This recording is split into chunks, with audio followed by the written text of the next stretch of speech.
I just got to throw this out there. How did y'all connect? I That's mean, funny. I'll start that one. We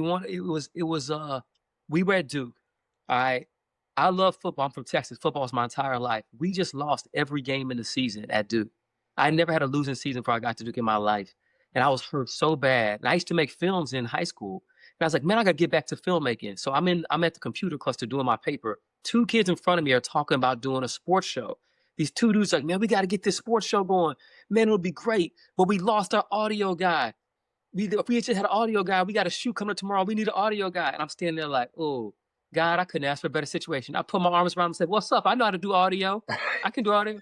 Hey, Agee, William, I didn't know nothing about audio. I was like, what's up? I was like, I got you. I got you covered. Yeah. And that was one of those guys. One was Ben Tischler, our homeboy who writes movies right now in Hollywood. Another was Mr. Brett Goldberg, who I call 24K, who's sitting with us right now. And that was 30 years ago, Brett. How long ago was that? Right around there, 29, 30 years ago, right? Somewhere right there. It is, I'll tell you guys, I can picture it.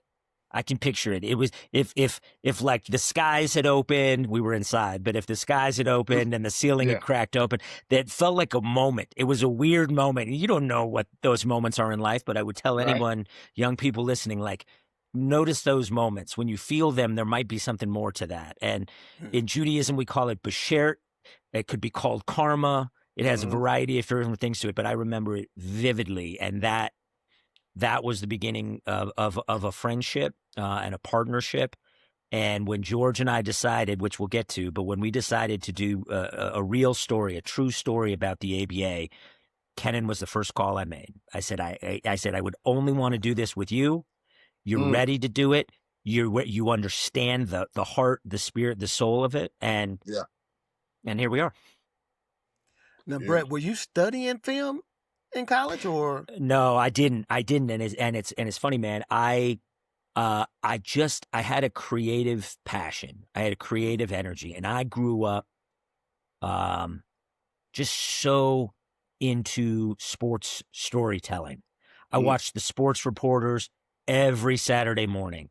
I was huge. I can remember receiving Sports Illustrated as a kid and just waiting, every Friday after school to open it up and read it from cover to cover. And so there was something in that for me that was real. Duke it was just like a playground of high-tech gear in the 1990s for us to do avid filmmaking and all kinds of stuff. And so they were like, have at it, use the cameras, do whatever you want. And so Ben and myself and Kenan and a couple of other friends of ours started making basically call it like a Sports Center, ESPN like Sports Center type of show.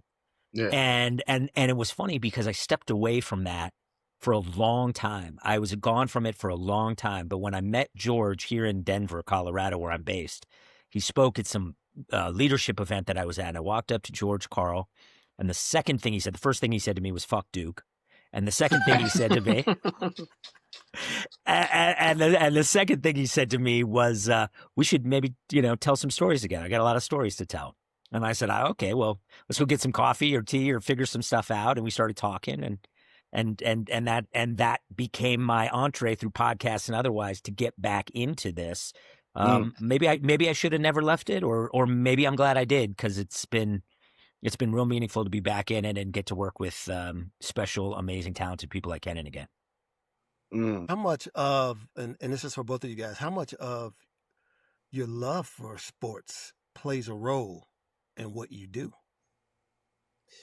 It's everything to me. For me, I played every sport growing up. You know how we were. Our generation, we played everything. So you played, baseball, football, basketball, ran track. You did everything. And so you understood sports. I think of sports from the inside. I was thinking from an athlete's perspective. And so I, like Brett, was in a kid, watching NFL films as a little dude on Saturdays and Sundays. I wake up and sit next to my dad. My dad would watch every sport, including hockey. We watched the Olympics. We watched everything. And he'd be breaking it down, commentating. He'd be talking shit to the screen, and like I could see his passion for it, and like, oh, it means this much to people. And I always, just loved the lessons of sports. It's the one place in life where we got a scoreboard. You don't got to argue about, like, you and your boys didn't have to argue about who was the best.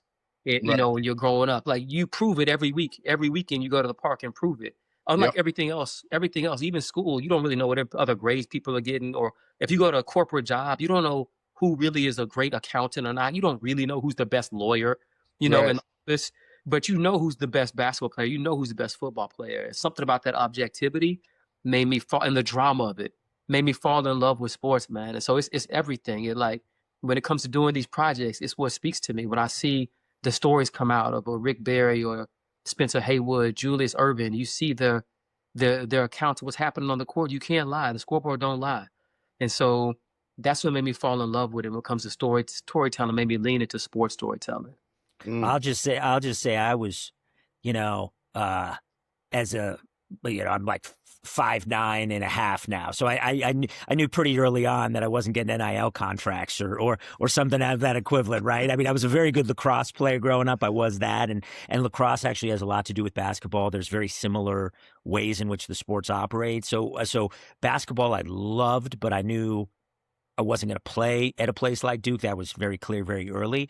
But I loved I loved like the Frank DeFord stories. I loved the character stories. I loved the pieces. I loved the hoop dreams, which to me wasn't about the basketball. It was about you guys, growing up and your experiences and the trials and tribulations. And that was what really spoke to me. And it's funny because I have a son in high school now, and he's a junior in high school, and almost everything we talk about is sports, but it rarely is sports. It's like sports as metaphor or sports as analogy, or he'll be going through a hard time after a game where he didn't feel like he played as well or whatever. And I'm like, let's just talk about this from the context of life and character and soul. And so George was really, I owe him so much for helping bring me back into this world.